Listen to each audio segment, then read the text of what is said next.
cybersecurity is that challenge simply because I'm in the cybersecurity industry.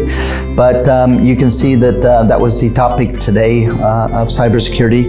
It's a complex problem because just like anything, you don't really have enough money to address it, and the amount of money you have, you can only burn down your risk by so much.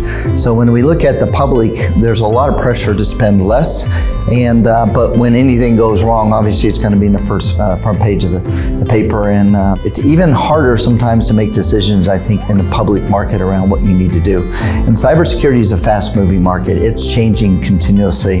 When I think of cybersecurity, I actually think of things like misinformation or false information, which impacts elections.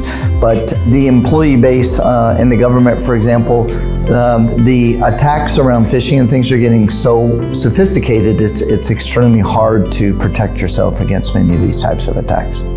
I think in some ways, it's not only government. I think private industry and government need to work together. The problem is similar in all cases, but governments tend to not be able to move as fast because they have to get consensus, right? And when you have to get consensus in a fast-changing world of cybersecurity, it's sometimes difficult to manage the threat.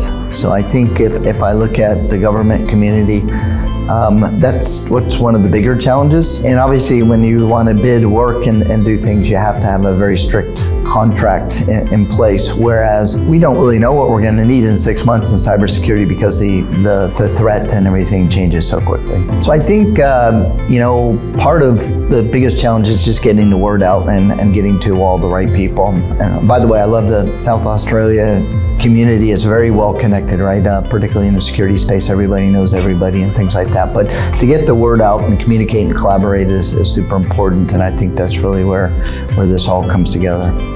I had a great time today. I've always found, a very hospitable environment, very welcoming, and people, and having conversation with you and being very open and sharing here. So, and this conference was just the same thing. It makes you also very open to share and to talk. So, I think these events really enable us to learn from each other very effectively.